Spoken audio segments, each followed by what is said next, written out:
and welcome na naman sa isang video, and for today re-reviewin natin ang Marvel Legends Venom. So kung gusto niyo yung video na ito, i-like nyo lang, then subscribe, then follow nyo yung Instagram na ilalagay ko yung link sa baba ng video. So to start, ito yung box nya, then nakasulat Marvel, then Venom, Marvel Legends series. Sa ibabaw merong sign or logo ni Venom. Sa ilalim wala masyado, then yung art sa magkabilang sides, then yung product shot.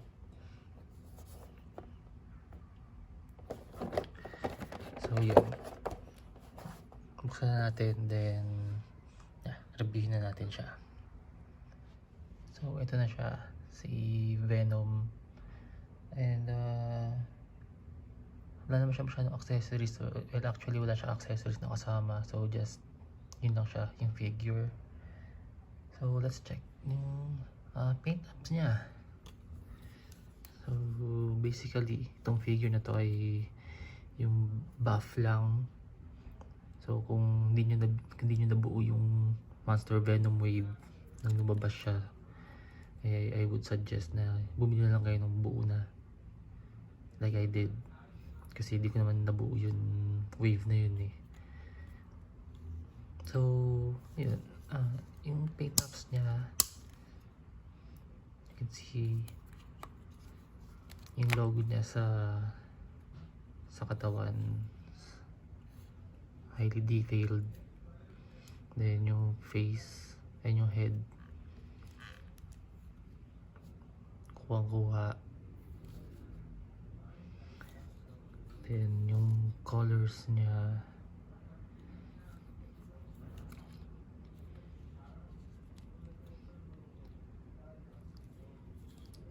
kuha niya yung nasa comics. Though ito lang hindi ko, parang may pagka blue yung nakuha ko dito, pero dapat it's all black, so mukhang siyang hindi pantay. Though hindi naman masyadong halata dahil sa ilaw. So in-expect ko dapat all black siya.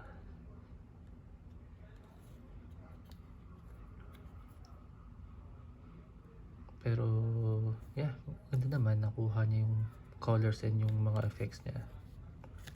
So itong mga to, rubber siya, though hindi mo siya magagalaw.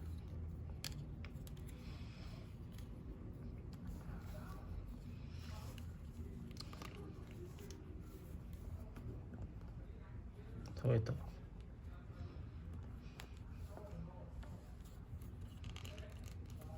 so let's go to his articulation. So malaki siyang figure, para siyang si Hulk, pero i-compare natin yung ano niya mamaya, yung size comparison niya mamaya. So gawin muna natin yung articulation niya. So yung ulo niya nag-shift, yun o, nag-shift siya, then pwede siyang tumingala, then twist yung ulo, I can move it 360. Then yun nga, nasa shift up and down yung ulo. Then meron siyang ab crunch. Then yung arms niya, you can do it 360. Meron siyang swivel sa arms. Then may elbow joint. Yung kamay niya meron din, so nasi-shift din. So you can twist it like so.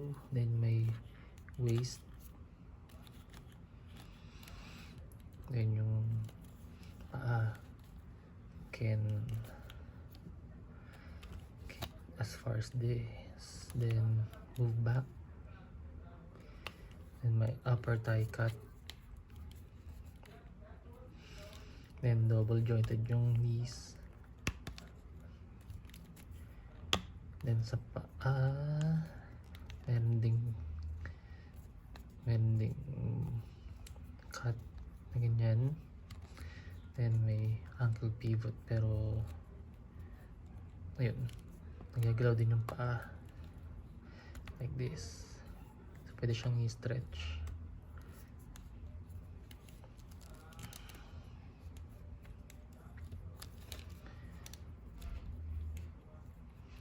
And yun na.